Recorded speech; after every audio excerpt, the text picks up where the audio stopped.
Good to have all of you here today. Thank you for coming and spending some time on fragility with us. I want to start, like I said, on page 27 and 28 with where he talks about Ruth Frankenberg, what she says, where she talks about how whiteness is multidimensional. And then she goes on to say that it includes a location of structural advantage, to be in a privileged position, to be seen as an insider, and to be granted the benefits of belonging. Then she says the second point of that multidimensionality is it's a standpoint from which white people look at ourselves, at others, and at society.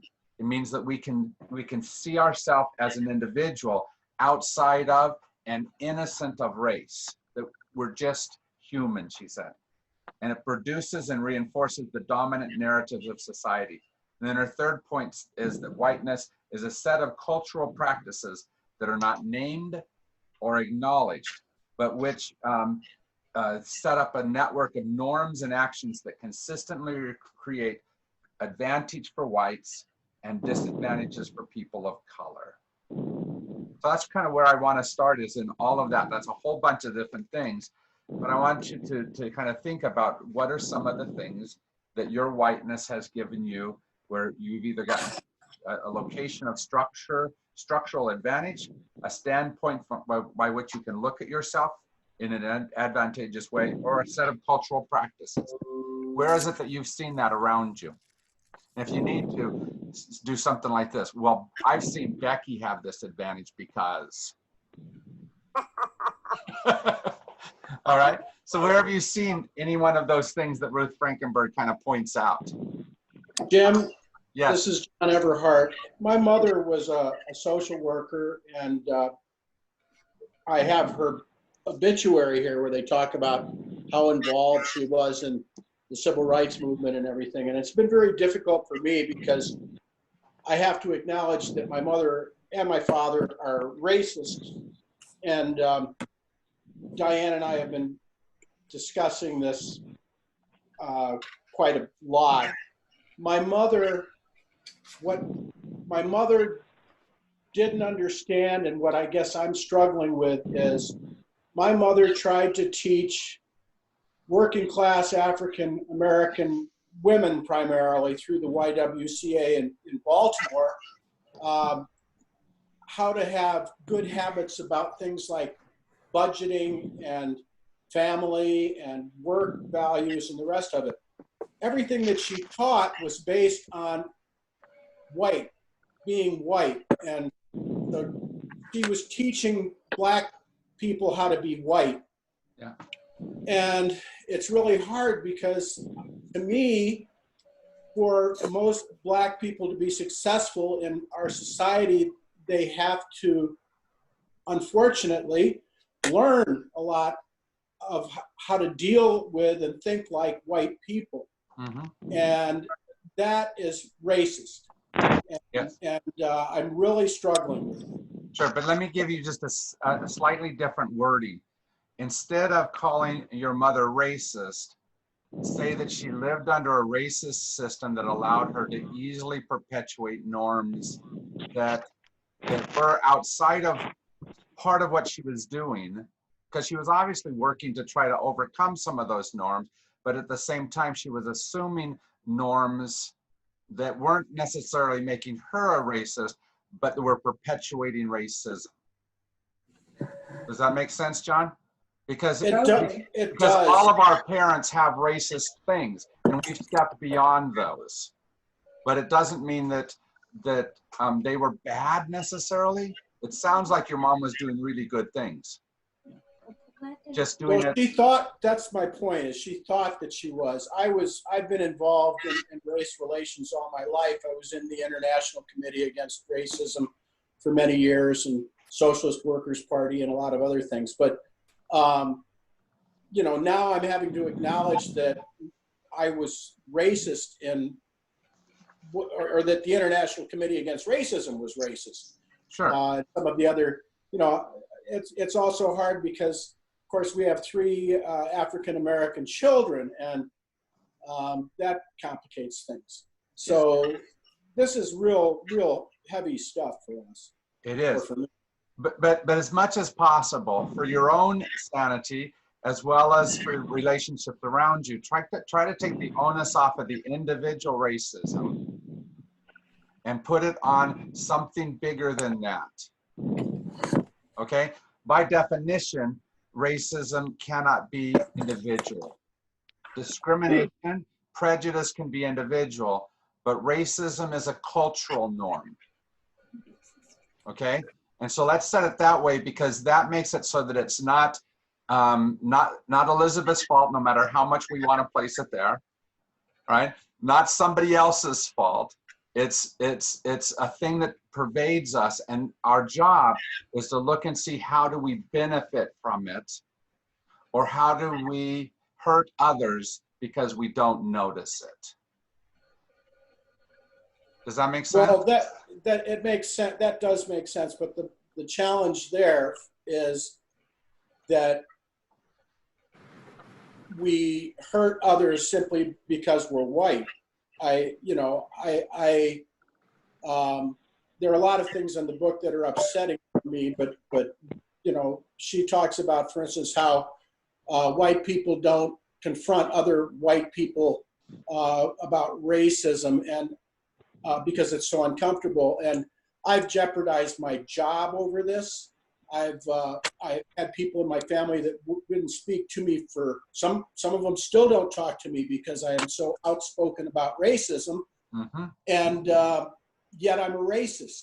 And I'm a racist because I agree with you about the individual, but the only way that I can fight racism is as an individual, because I am a person. So and my wife says I'm yelling. I don't mean to be. So my frustration is, I see, when I read this book, of course, I get very upset because she's so stereotypical about white people, but I understand why she is. But I also am seeing all the things we're not supposed to do, but I'm not getting messages about how we change things. Acknowledging that I have economic privilege and white privilege because of my race and my education and everything. I acknowledge those things, but how do I change those things? Yeah, part of that will come in later chapters. She's really setting the stage because it is so hard for us, because of the norms set around us, often to see what is there, let alone work towards changing it. Now, the good news is I'm talking to St. Francis people, and you see easier than any other church I've been at, the problems. You see some of the stuff that's out there that is perpetuating either by us or around us. And so we don't have to fight as much with this, but unless we acknowledge very strongly what is going on, we unconsciously perpetuate, because it's simpler. So she talked about, shortly after this piece, she talked about white supremacy and how many really kind of are riled about white supremacy and don't want any place in saying, I'm part of that.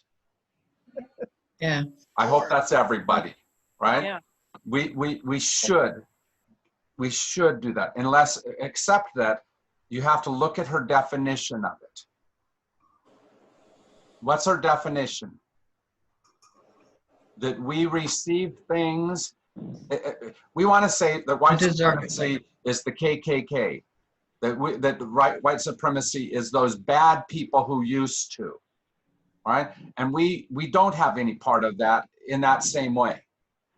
But how many know that you get some privileges because of your skin? Of course. Yep. That's where she wants us to sit. Not in that definition that allows me to check out of, but in that definition that makes it so that I have to step into and own all of that. Not that we have to say, I'm a member of the KKK, but that I can't just push it all off on that. I can't use that scapegoat around this. Because if I do, It means I'm not dealing with the true issue. Let me tell you about a conversation I had with a man named Thur. He's an ex-Army, retired Army man here in the Tucson area. And we're talking about Black Lives Matter. And his take is Black Lives Matter is a terrorist organization and they're doing horrible things. Okay? My take is this, and I looked at him, and often when I talk about these things, I don't play the pastor card, because either they go to the you're a man of God and you say things like this, or they shut down completely, right? But I respect this man, and so I said, look, Thur, one of my passages that I like is Matthew 7, and in that talks about the mote in someone's eye and the beam in my own eye, right? The way that I focus on something little in you instead of something large in me. And when you look at Black Lives Matter and say that's the biggest issue, then I'm missing the huge issue that allows that is asking Black Lives Matter to do something. All of the systemic racism that causes Black folks to not understand, not feel a part of the conversation, and so they're asserting themselves. Even if they assert themselves wrongly in Black Lives Matter, that's not the true issue. The true issue is that bigger thing. And so that's what we have to do, is get people into that larger conversation. The problem is like Thur, he comes back and he says, but you know, you can interpret any passage, you know, a number of different ways. Well, yeah, but I don't think I'm interpreting this in a wrong and a controversial way, right? Don't use it as a way to check out. And that's what we often do when we sit in a space of privilege, is we check out of doing something because it's simpler, right? And how do we overcome that tendency in ourselves, and maybe just as importantly, in the people around us, in the conversations that we have? How do we help the conversations not be derailed by smaller issues, but, to be fair, less threatening issues? It's much easier to blame Black Lives Matter, isn't it? Because I'm obviously not that. So where have you been in that space where you've needed to name white supremacy? Not the old definition, but the definition she's giving. What kind of situations do you have that make it so that that's important?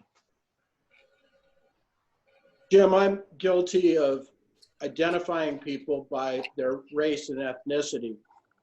So, for instance, when I talk about my grandson's girlfriend, I refer to her as Black, or my son's wife, I refer to her as Chinese American.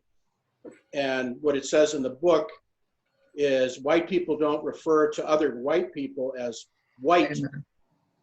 And so when I refer to someone as Chinese American or African American or Native American or whatever, that shouldn't be part of the conversation. It's very hard for me not to include that, but that's something I've got to work on. So let me challenge that just a little bit, John. Are you using that as a way that is identifying that person as in a subordinate role? They're not white American. Or are you using that in a way to be able to say, this is the strength of who they are? That's their culture. No, I use it to identify them, but yeah. I shouldn't. No. Because what I'm saying is that, John, yes, you should. Yes, if you're saying, here is the strength of what this other person is. And I think you have to be careful, because it's way too easy to just say that Black man over there, where there's a whole lot of other ways I could identify that man. But if you're using it just in a subordinate role, in whatever way, as opposed to something that is truly saying, look at the strength of that man over there. That's the difference. Look at that man who the first thing I see about how to identify him is that he's not like the rest of the white people around him. See the subordination of that? I had a talk with a friend of mine recently from Grace St. Paul's. And she said that she was going out to lunch with two Black friends of hers. And she and one of them walked into the restaurant and took a table. And the lady said, "May I help you?" And she said, "Well, we're waiting for a friend." And immediately the waitress said, "Oh, she's in the restroom." And the Black lady got furious and told my friend, "I really hate that, because they think that because I'm Black, they know that the other, you know." And she said, "Why can't people just say, okay, we'll wait for your friend," and immediately saying, "Oh, well, she's in the restroom because she's Black, you're Black," that type of thing. It has to be that connection. And she really gets offended when somebody says, "Oh, my Black son-in-law," or "Oh, my." So if they're Black, it's offensive to them. So we have to find a different way to do that. And I understand where John's coming from. Right. And I'm not saying you shouldn't question how you identify people with color or race or anything like that. I am also saying in chapter 3, she dealt with this very directly. Remember, she talked about the person who was her fellow presenter, and the one participant in the workshop said, "I don't see race. I don't see you as Black." And he looked at her and said, "Then how will you see racism?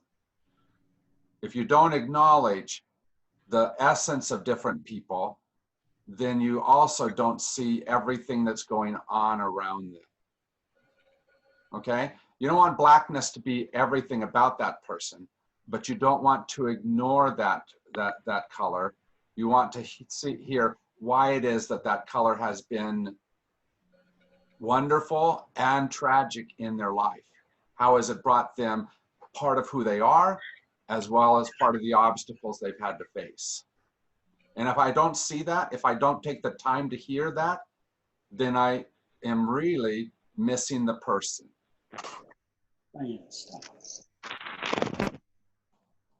But it has to be done as an ally, not as just the easiest identifiable way to.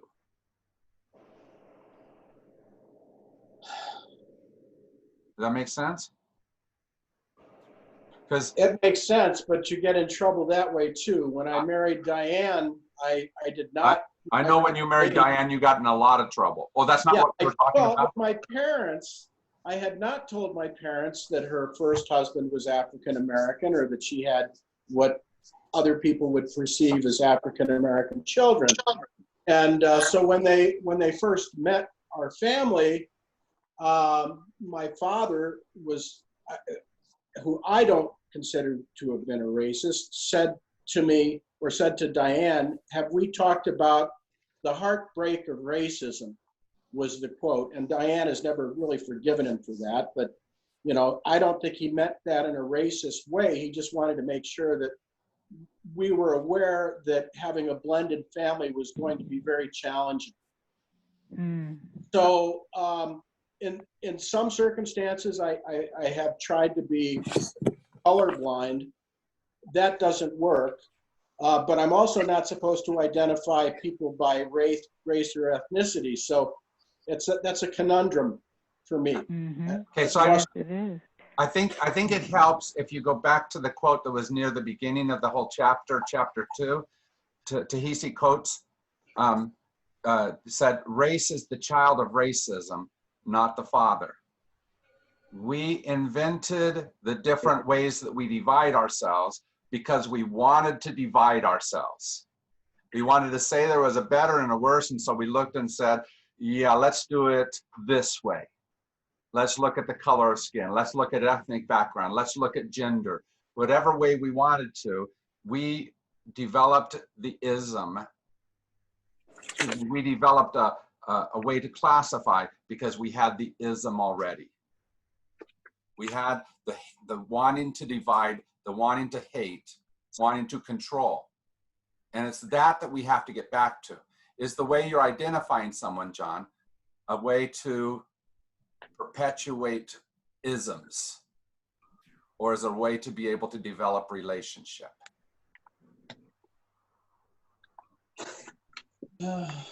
Jim, I think a lot of it is perspective.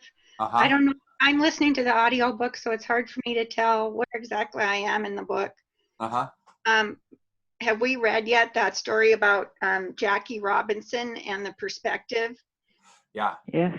Yes. That really that's in hit this home to me. these chapters, right? And so I think a lot of it is perspective. It You know, is. what view are we looking at things from? Yeah. One of my favorite movies has always been Guess Who's Coming to Dinner with Spencer and Hepburn. Yes. That was in the early 60s, and a lot of these issues were, you know, talked about. One of the best friends of the mother, who was an artist, the mother had to fire her right away because of the way she responded to her having a black man to dinner that was ending up engaged to her daughter. Yeah. And how are we perpetuating all of the things which are easiest, but at someone else's expense? Because it would have been easier for her to reject this new person, right? And keep all her friends, but she had to be courageous and step into that new role.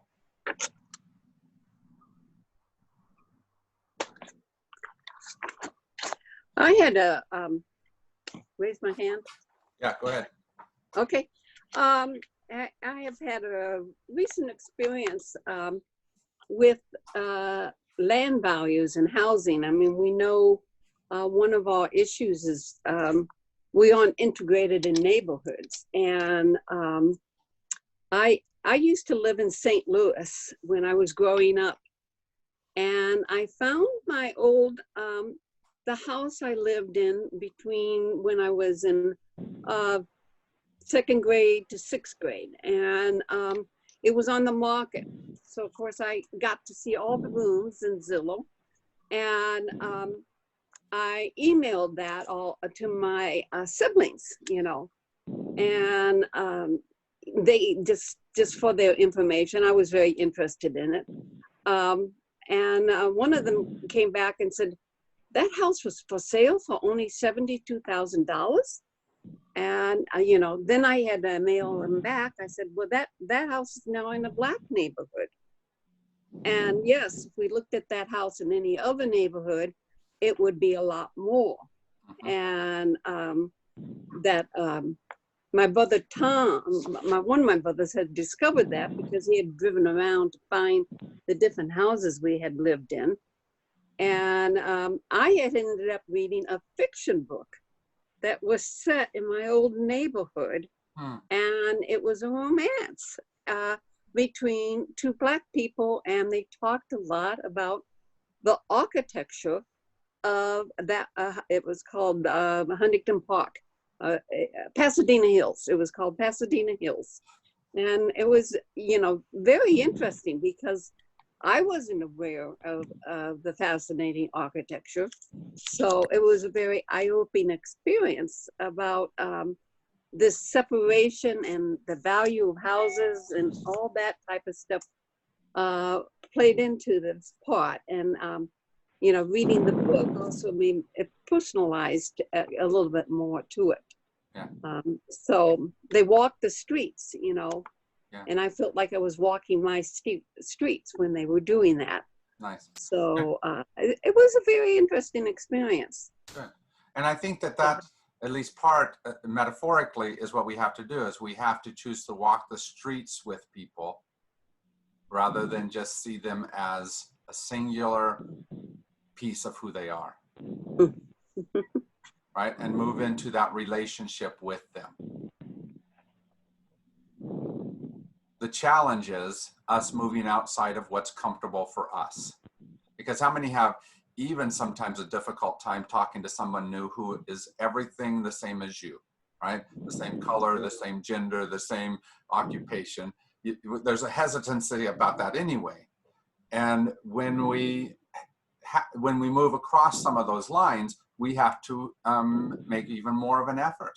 especially when it's really strongly built in. Sunday morning, they say, is the most segregated time, the most segregated hour of America's week. Why? Because all whites go to a white church, all blacks go to a black church, all Hispanics go to a Hispanic church. It's simpler, but why? Because we built up the story that that's what has to happen. That doesn't happen the same in England.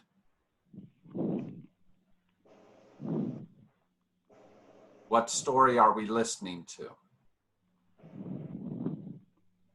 And how do we perpetuate it? And maybe more importantly, how do we get out of that perpetuation? She talks about a thing at the end of chapter 2 called the white racial frame. And she talks about 3 things. That this frame views whites as superior in culture and achievement, and that color is generally less in one way or another. How is it that we perpetuate that?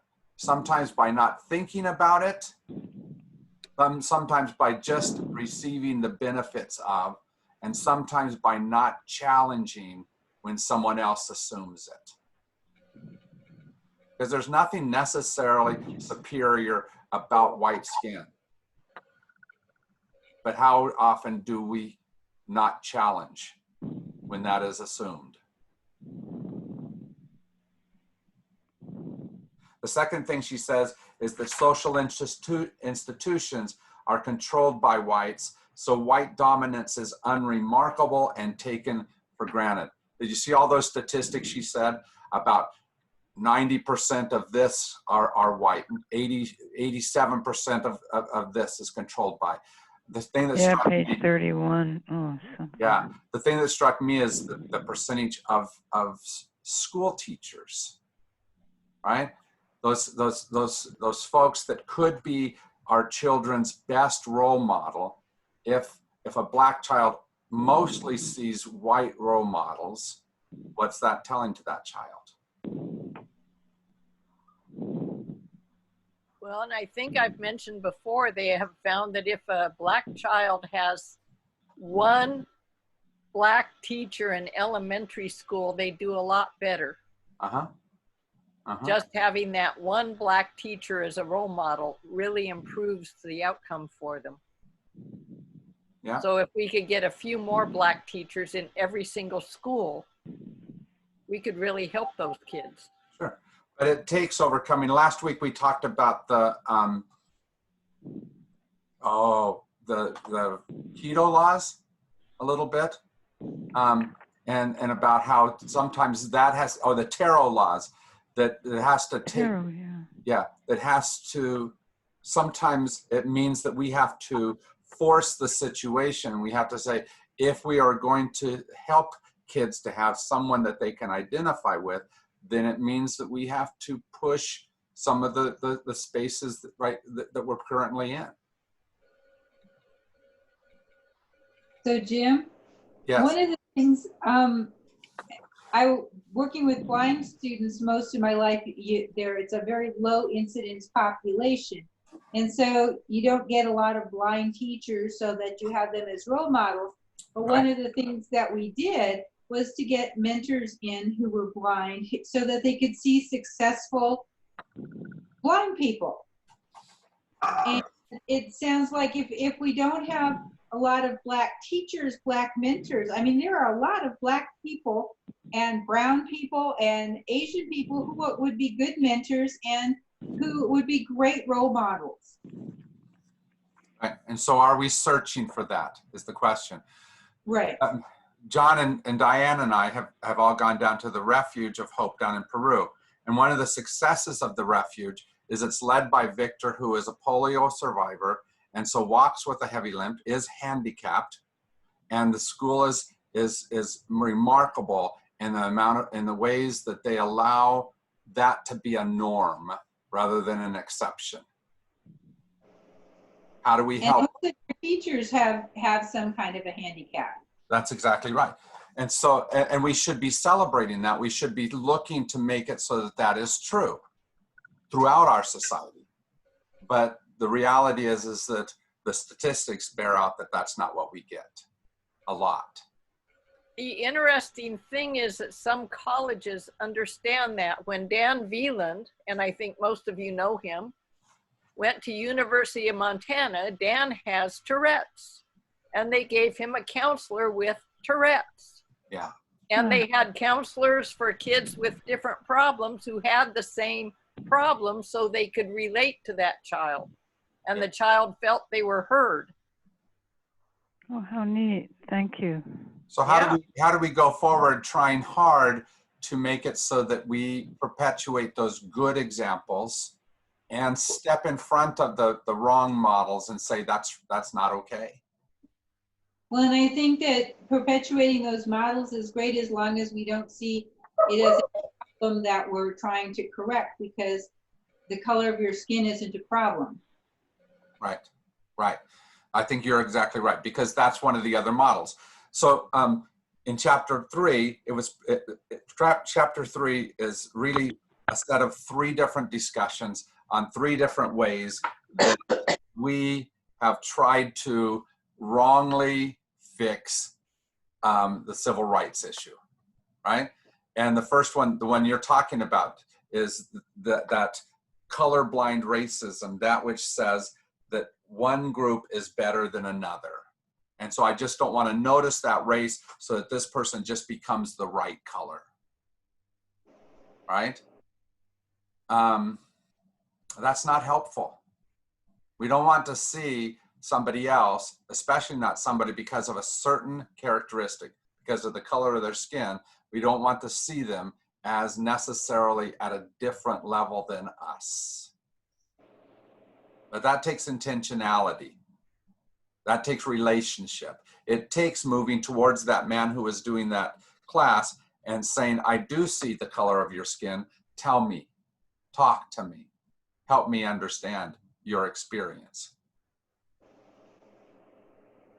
But then you have charter schools.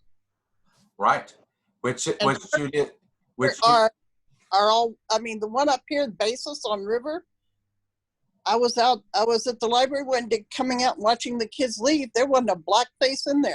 Yeah, and very little Hispanic in a city that has a huge Hispanic population. To have as few Hispanics as are at Basis. And I don't want to say that Basis is a bad school, because it is a good school. It does wonderful things, but it also does that at the expense of not helping, not opening itself fully to the community.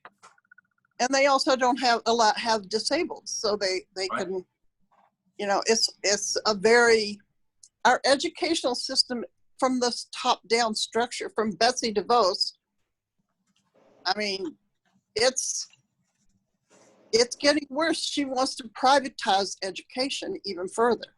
Yeah. And what are we doing about it? It's happening right in front of us. So we have to ask ourselves, where is it that we're choosing not to notice? That we are colorblind in the worst way possible, and allowing perpetuation of a system, of whatever system, that isn't as good for us as a whole. Now the hard part about that is, of course, how many as a parent cared and loved for your kid and wanted your kid to succeed? That is not a bad thing. The question is are you allowing your kid to succeed at the expense of? That doesn't mean your kid should go down. It means you should be working to let that other kid come up to that level. If this is where you want your kid to succeed at, we want to have it so that all kids can succeed at that level. And if you're making sure your district has enough money at the expense of some other district, or your school at the expense of some other school, that's the problem. We face a huge problem because of the virus now, and the way in which we can structure schools and kids' attendance possibly safe and supportive of their development. And it's terrible situation to be able to incorporate kids' needs to see each other and to be among peers and to have physicalness present in their schools with the balance of trying to have safety for kids, for their families, for the teachers, for people in their homes. And what's happening is, I fear, we're going to be losing a year or 2 years of kids' education, of good education, because of all this. And the way in which schools will come out of this is just so unknown. And the way kids will come out is so unknown. It's really difficult. And what we should know too, Elizabeth, is that the answers to some of these questions are much simpler if you have money and placement and freedom of job and flexibility in your job situation. It's a much simpler set of questions. It doesn't feel simple to those parents. Then, for example, the woman who works, the single mother who works at Walmart, who doesn't get as much choice about whether she can or can't work. She may have a job or not have a job, depending on what choices she has available to her around her children. If she has to stay home, she may lose her source of income. That's right. And that typically, often at least, is a racial question. Okay, because it's not just a poverty level question. It is often because more of those types of workers tend to be of certain races. Right. And so if we're designing our things so it's easiest for those that have the best privilege, then it's usually at the expense of. Well, and those same people don't have the resources. They have to choose between food and shelter over a computer and internet access. And so their children are then missing out on school because they don't have the opportunities that children with higher incomes, generally white kids, have.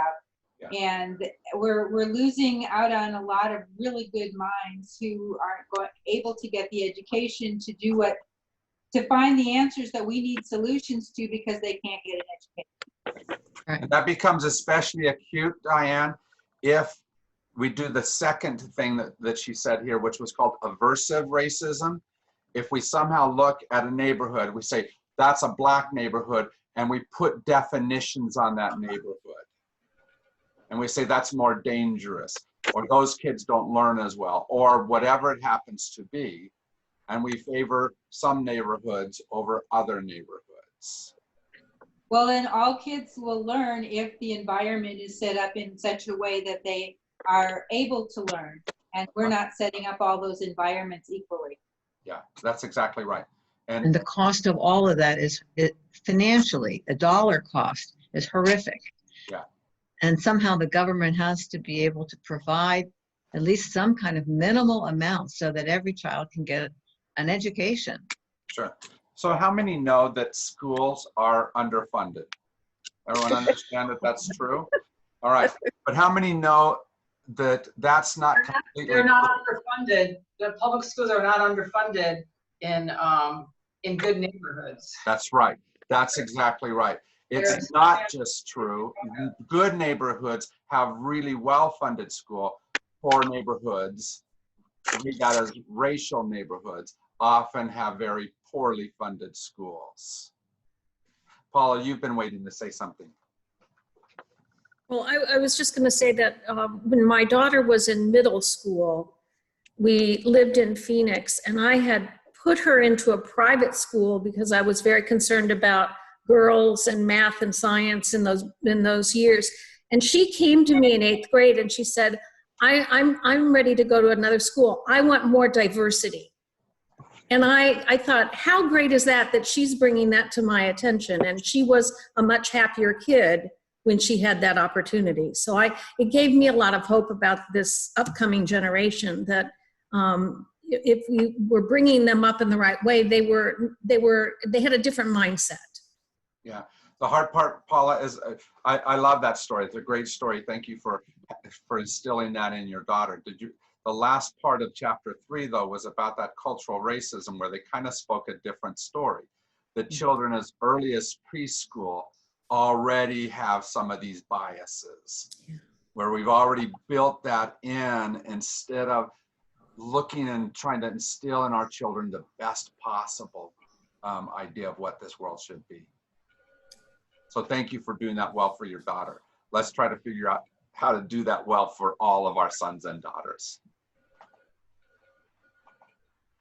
My daughter, my granddaughter goes to a school that is very diverse. They bring in kids from another part of Alexandria.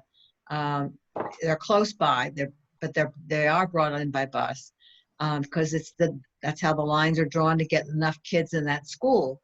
And so they have kids that they don't have computers, they don't have internet, and yet they're talking about doing remote learning and the whole thing, all these dynamics of, they've got a school here that has such great potential, and they're wonderful kids. But the balance and try to figure out how to get these things funded and how to get the kids having some kind of childcare, you know, when the parent's working and there's a single parent, and those balances, right now, it's so awful. It's just, yeah. I'll be quiet now. I'm really concerned. And my daughter really wants to not put this child into private school or get, you know, some other escape type thing, but to have them all together and to really experience this. And I don't know how this is going to turn out in September. Sure. And it's been interesting. I won't say fun, but interesting to try to see how different districts are trying to come up with solutions to this. Yeah. Because TUSD, with a much larger percentage of poverty and neighborhoods of race, are having to come up with very different solutions than Catalina Foothills, where my wife is, right? Sunnyside, different again. And trying to figure out something that truly helps and acknowledges the space where everyone's at is a hard question right now. One of the problems that that only, you know, worsens the situation is a report I just heard on, it was NPR, I think it was NPR, it might have been PBS, but anyhow, they talked about what's happening even at this point is that in neighborhoods that are largely Black, people are having to pay 10 to 13% more in property taxes, and yet they're not, you know, based on compared to white neighborhoods, and yet they're not getting the equal amount you know, for what they've paid in. Right. Services, yeah.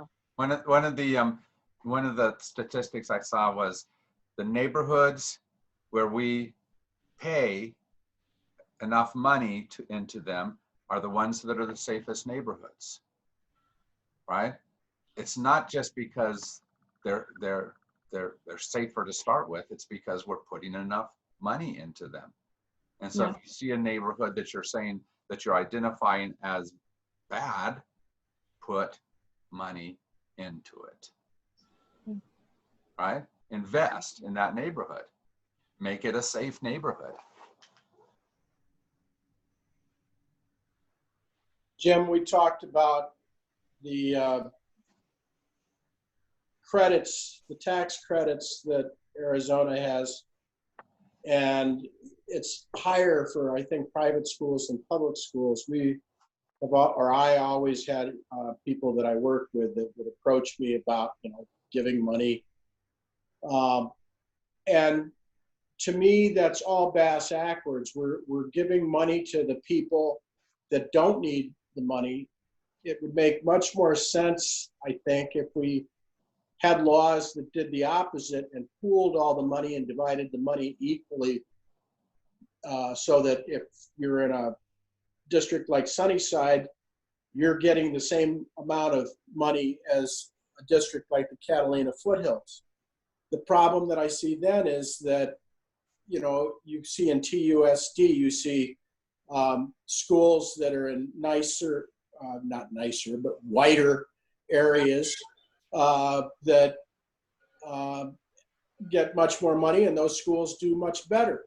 And so it's always about money. So until the laws are passed distributing that wealth equally, I don't see any solution.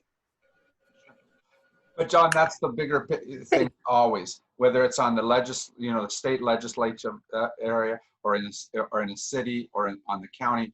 Very often, it continues to benefit those that already have. Those that have power get more power. Those that have nice neighborhoods improve their neighborhoods. At what expense? Martha.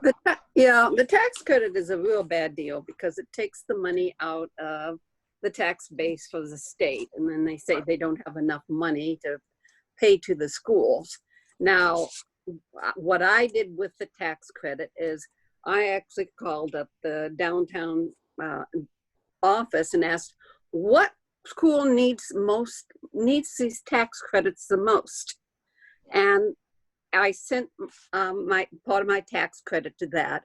And then since I was teaching in the TUSD district, I knew someone who had a neat program at my school that was, but I taught at Pebble High School, which didn't have a strong tax base as such. And I went to the state legislature for many years for PCIC, and it is, they keep complaining about not having enough money, and it's because they give away so much money. So it is a very troublesome legislature. But not District 9 is very good, but District 11 we really do have to work on. And the bottom line is that we have to continue to be very vocal on a number of different levels, because there's a lot of different ways. Everyone likes to say they're for education. The question is, are you for public education? No, let me say it. Are you for an education that helps everyone, or are you for your child's education, or a narrow definition of education? And you can say that in any of the other social service areas as well. Is it something that's helping and is best just for you, or is it best for us? And it's an ongoing issue. It's much easier to design things. Let me just say it this way. It's much easier to design things that helps white America. It's much more challenging for us to look and say what truly helps all of us. That's what we have to keep focusing ourselves back to. What helps the whole of America? And ultimately, I think it helps white America too, because if we continue to have this cultural clash, this us against them, which I think produces all kinds of problems in our country, we are not better off. Even if it feels better for me in the moment, ultimately our society pays the price. So how do we care enough to do what helps all of us more than just some of us? I think one of the things is that we're going to have to give up part of our notion of fair and equal, because it's been so unequal for so long. We're going to have to flood the areas that we've been neglecting to get up to any kind of standard or parity at all. And that's going to put everybody out of whack. That's not a popular notion at all, but I don't see any other way around it. But I was also responding to her definition of white supremacy as not seeing white people as superior, but seeing ourselves as norm, that we are the standard. Yeah. And that really, there's a lot in this that's forcing me back to my 12-step fearless and moral inventory of myself. Yeah. Because I think there are a lot of things, well, there are so many things that I've been totally unaware of, and that disinterest is a supremacy status, I think, stance. And it's almost overload at this point, because it seems getting bombarded with stuff from the radio and the TV and at every place, now that my senses are in that direction, there's just so much that I didn't know. Yeah. And so much I didn't want to know. Yeah. Yeah. Well, to be fair, Judy, let me just say that we all knew you were evil. Yeah. I'm just kidding. I'm just kidding. I've been doing my best to disguise that, but I figured you guys were smart. But I'm trying to think of, you know, part of my search is when I talk about people of color and I describe them to somebody when they're not there and use the color as an adjective. What I realized is some of that is a preparation for preventing discomfort when the people meet. That's right. That I don't want to have to watch that interaction of surprise or disgust or whatever may come, that I'm kind of forewarning people. That's pretty ridiculous, but I think that's part of where it comes from. And the other piece is the opposite of naming those people in my life because I'm proud of that.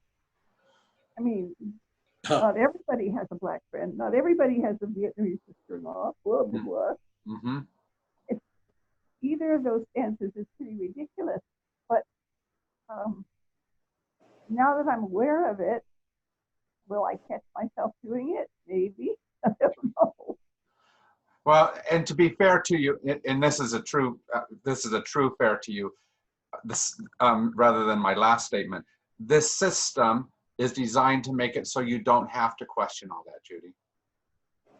To make it so all of us as white America can more easily hide from these inequities, easily hide from the conversation, from the discomfort of. And our job right now is to step into that discomfort and not take just the easiest route to go, right? Again, I think you want to move it away from ever. Some people get it and some people don't. If there's a level that you want to have for your child, you want to lift every child to that level, not lower your child so that somebody else can rise, but try to keep it in a conversation where we decide what is appropriate in America. What is it that all of us should have? What is the right policing standard? How safe should we all feel? What utilities should be a standard in every household, right? All of those types of questions, that's where we want the discussion to be at. Because if it's what you should expect, then you want it to be what everyone gets to expect. Leticia.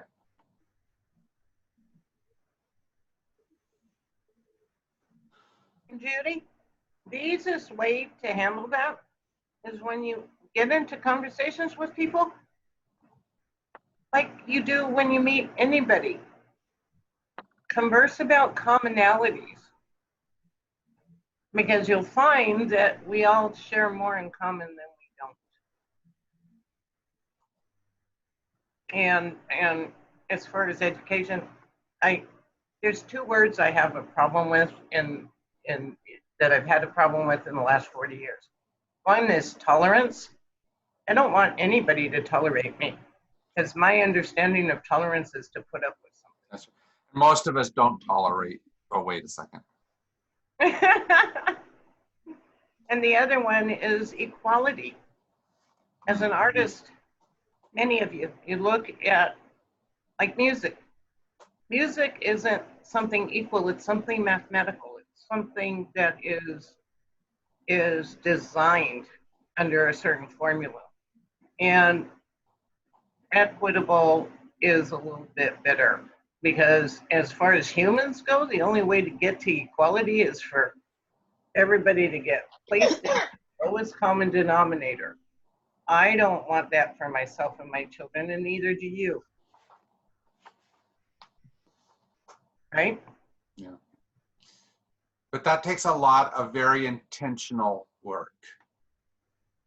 And so part of what we want to kind of pledge to each other is that we'll continue on this pathway of intentional work, right? Don't go to the easier space of saying, okay, it's all right now. Okay, we've hit enough. All right, my heart is tired of the work. Don't go to that easier space.